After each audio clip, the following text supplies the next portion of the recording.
Years passed, and the lives of Anna and Maxim continued to unfold in ways neither of them could have predicted.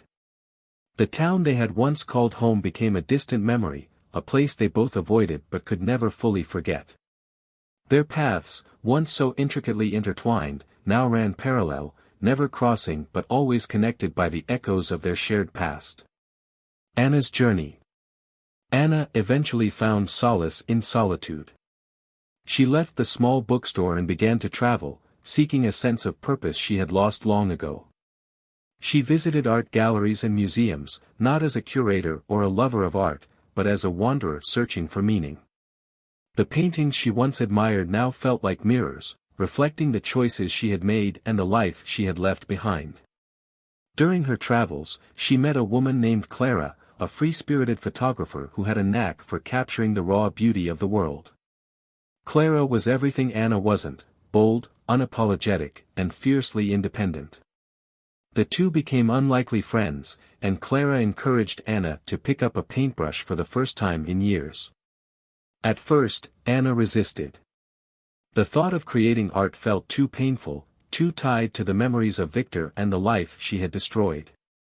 But Clara persisted, and eventually, Anna gave in. She started with small sketches, then moved on to larger canvases. Her art was dark and emotional, filled with swirling colors and jagged lines. It was a reflection of her inner turmoil, but also a way for her to heal. One day, Clara suggested that Anna exhibit her work. "People need to see this," she said. "It's powerful. It's real." Anna hesitated but eventually agreed. Her first exhibition was held in a small gallery in a coastal town. The response was overwhelming. Critics praised her work for its raw honesty and emotional depth. For the first time in years, Anna felt a sense of accomplishment. She had turned her pain into something beautiful. Maxim's journey. Maxim, on the other hand, threw himself into his career with a single-minded determination. He became a renowned engineer, known for his innovative designs and relentless work ethic. But his personal life remained empty. He dated occasionally, but no one could break through the walls he had built around himself. One day, while working on a project in a remote village, Maxim met a young boy named Leo. Leo was the son of a local carpenter, and he had a natural talent for building things. Maxim saw a spark in the boy that reminded him of himself at that age. He began to mentor Leo, teaching him the basics of engineering and design. Through Leo, Maxim found a sense of purpose he hadn't felt in years. He started to volunteer at the local school, teaching children about science and technology. The more time he spent with the kids, the more he realized how much he had been missing. He had spent so long focusing on his career and his revenge that he had forgotten the joy of giving back. One evening, as he sat by the fire with Leo and his family, Maxim felt a sense of peace he hadn't known in a long time. He realized that he had been holding on to his anger for far too long. It was time to let go. The reunion. Years later, Anna's art had gained international recognition. Her exhibitions were held in major cities around the world, and her work was celebrated for its emotional depth and complexity. One day, she received an invitation to exhibit her work in a prestigious gallery in the city where Maxim now lived. She hesitated at first. The thought of returning to a place so close to her past was daunting. But Clara convinced her to go. "It's time to face your demons," she said. The night of the exhibition, Anna stood in the gallery, surrounded by her paintings. The room was filled with people, but she felt a strange sense of calm. She had come full circle, from the woman who had once destroyed her life to the artist who had rebuilt it. As she mingled with the guests, she noticed a familiar face in the crowd. It was Maxim. He looked older, his hair streaked with gray, but his eyes were the same, intense, piercing, and filled with a quiet strength. Their eyes met, and for a moment, time seemed to stand still.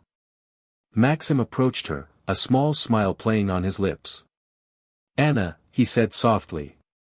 "Maxim," she replied, her voice trembling. They stood there, neither of them sure what to say. Finally, Maxim broke the silence. "Your work is incredible. I can see everything in it."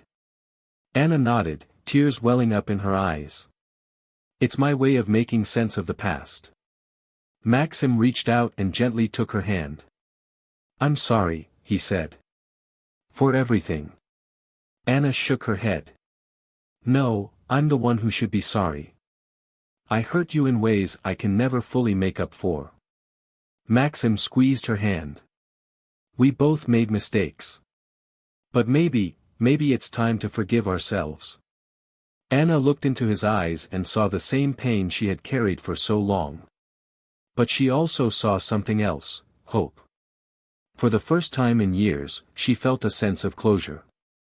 A new beginning. That night, Anna and Maxim talked for hours. They shared stories of their lives, their struggles, and their triumphs. They laughed, they cried, and they finally began to heal. They didn't rekindle their romance, too much had happened for that. But they found a new kind of connection, one built on understanding and forgiveness. They became friends, supporting each other as they navigated the complexities of their lives. Anna continued to create art, her work evolving as she healed. Maxim dedicated himself to mentoring young engineers, finding joy in helping others achieve their dreams.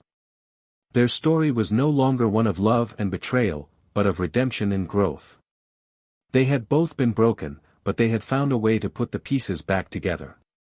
And in doing so, they discovered that even the deepest wounds can heal, if only we are willing to let go of the past and embrace the future. As the years continued to roll by, Anna and Maxim's lives took on new shapes, each finding a sense of purpose and fulfillment that had eluded them for so long. Their paths, once so deeply entangled, now ran parallel but separate, each carrying the weight of their shared history while forging ahead into uncharted territory. Anna's ascension. Anna's art became a phenomenon. Her exhibitions were no longer just local or even national, they were global. Critics hailed her as a visionary, a woman who had turned her pain into something transcendent. Her work, once dark and chaotic, began to shift. The jagged lines and swirling colors gave way to softer hues and more intricate patterns. It was as if her art was mirroring her own healing process. She began to collaborate with other artists, musicians, and writers, creating immersive experiences that touched people's souls. Her most famous piece, The Fractured Whole, was a massive installation that explored the idea of brokenness and wholeness. Visitors walked through a maze of shattered mirrors, each reflecting a fragmented version of themselves, only to emerge into a room filled with light and harmony. It was a metaphor for her own journey, and it resonated deeply with anyone who experienced it. Despite her success, Anna remained humble. She used her platform to advocate for mental health awareness, often speaking openly about her own struggles with guilt, regret, and self-forgiveness. She became a beacon of hope for those who felt lost, proving that even the most broken pieces could be reassembled into something beautiful. Maxim's legacy. Maxim, too, found his calling. His engineering projects became more ambitious, but they also took on a humanitarian focus. He designed sustainable housing for impoverished communities, developed clean water systems for remote villages, and even spearheaded a project to rebuild schools in war-torn regions. His work earned him accolades and awards, but what mattered most to him was the impact he was making. He never married or had children of his own, but he became a father figure to many. Leo, the boy he had mentored years ago, grew up to become a brilliant engineer in his own right.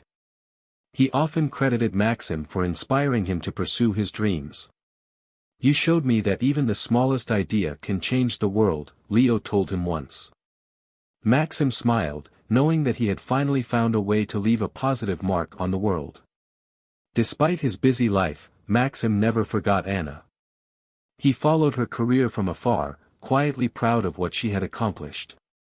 He kept the letter he had written to her all those years ago, tucked away in a drawer as a reminder of the past he had finally let go of. A chance encounter. One summer, Anna was invited to speak at a global conference on art and healing. The event was held in the city where Maxim now lived. She hadn't been back in years, and the thought of returning filled her with a mix of nostalgia and apprehension. But she accepted the invitation, knowing that it was time to face the place that still held so many memories. The conference was a whirlwind of panels, workshops, and networking events. Anna's keynote speech was met with a standing ovation. She spoke about the power of art to heal, to transform, and to connect people across time and space. As she looked out at the audience, she couldn't help but wonder if Maxim was there. After the speech, as she was mingling with attendees, she felt a familiar presence behind her. She turned, and there he was, Maxim, older but still the same in so many ways. His eyes met hers, and for a moment, it was as if no time had passed. "Anna," he said, his voice warm but tinged with emotion. "Maxim," she replied, her heart racing. "I didn't know you'd be here." "I couldn't miss it," he said with a small smile. "Your speech was incredible. You've come so far." Anna felt tears prick at the corners of her eyes. "So have you. I've heard about the work you're doing. It's amazing." They stood there for a moment, the weight of their shared history hanging between them. Finally, Maxim broke the silence. "Would you like to get a coffee? Catch up properly?" Anna nodded. "I'd like that. A new chapter." Over coffee, they talked for hours. They shared stories of their lives, their triumphs, and their struggles. They laughed about old memories and reflected on how far they had come. There was no bitterness, no regret, just a deep sense of understanding and gratitude for the journey they had both taken. "I've thought about you often," Maxim admitted. "I'm proud of you, Anna. You've turned your pain into something beautiful." Anna smiled. "And you've turned yours into something meaningful. You've changed lives, Maxim. That's no small thing." As they parted ways that evening, they both felt a sense of closure. They had come full circle, not as lovers, but as two people who had once shared a profound connection and had now found peace in their separate paths. The legacy of love and loss. Years later, when Anna published her memoir, she dedicated a chapter to Maxim. She wrote about their love, their betrayal, and their eventual reconciliation.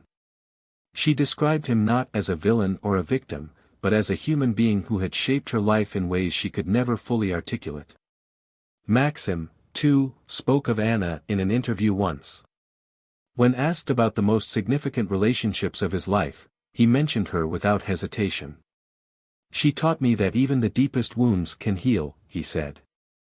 "And that forgiveness, both of others and of oneself, is the most powerful force in the world." Their story became a testament to the resilience of the human spirit. It was a reminder that love, no matter how broken, could still leave a lasting imprint. And that sometimes, the greatest act of revenge is not destruction, but transformation, of oneself, and of the world around us. In the end, Anna and Maxim's lives were not defined by their betrayal or their revenge, but by their ability to rise above it. They had both found their way back to the light, and in doing so, they had illuminated the path for others. Their story was no longer just about pain, it was about hope, redemption, and the enduring power of the human heart. As the years continued to unfold, Anna and Maxim's lives became intertwined once more, not through romance or shared pain, but through a shared mission to make the world a better place. Their individual journeys had taken them to extraordinary heights, but it was their collective impact that would leave the most enduring legacy. A shared vision. One day, Anna received an unexpected email. It was from Maxim. He had been following her work closely and was inspired by her latest project, a global initiative called Art for Healing, which brought art therapy to communities affected by trauma, war, and natural disasters.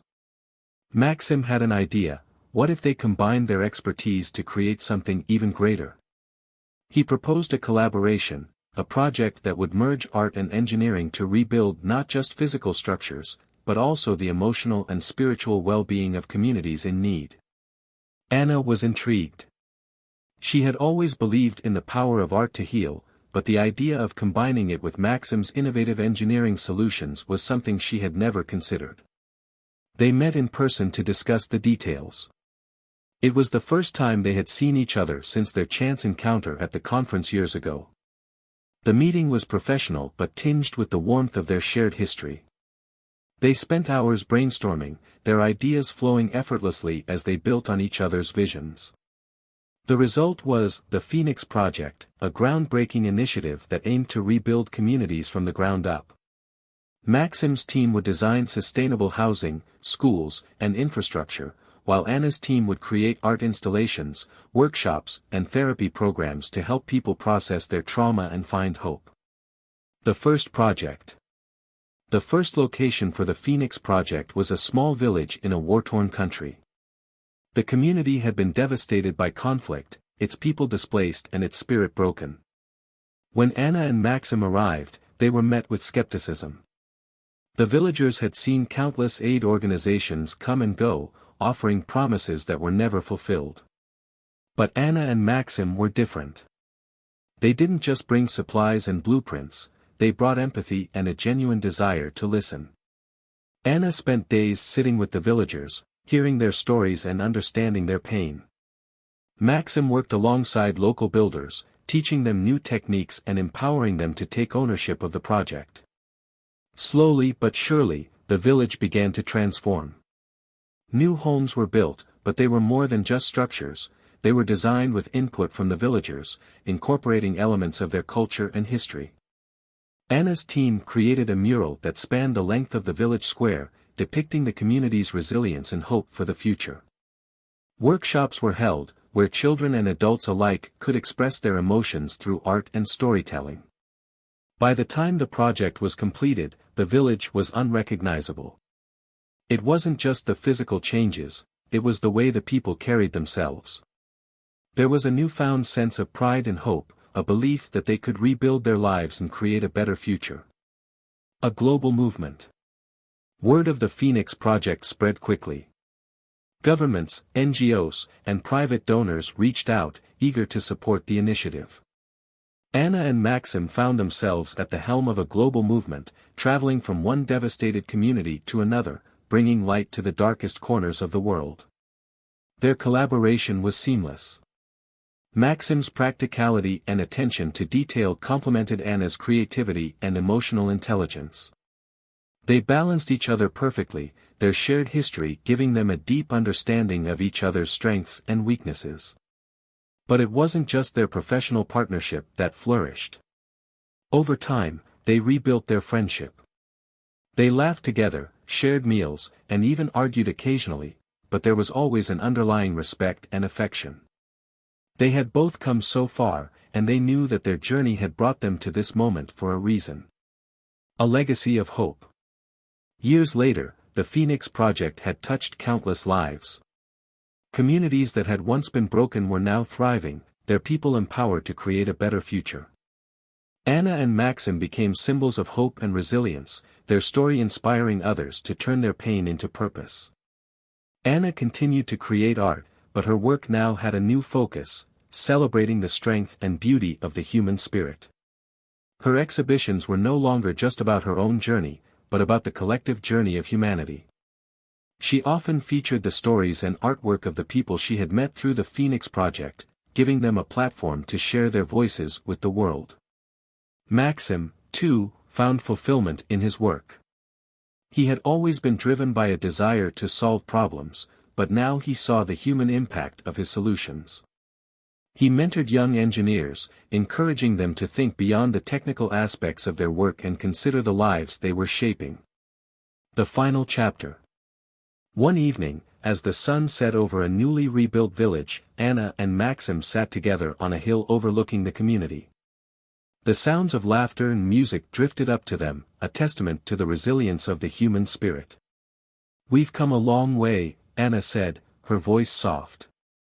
Maxim nodded. "We have. And it's not just about what we've built. It's about what we've become." Anna smiled. "I never would have imagined this, us, working together, making a difference like this. Neither would I, Maxim admitted. But I'm glad we did. They sat in silence for a while, watching as the village came alive with light and laughter. It was a moment of quiet reflection, a reminder of how far they had come, not just as individuals, but as partners in a shared mission. Their story was no longer just about love, betrayal, or revenge. It was about redemption, growth, and the power of second chances. They had both been broken, but they had found a way to put the pieces back together, not just for themselves, but for the world.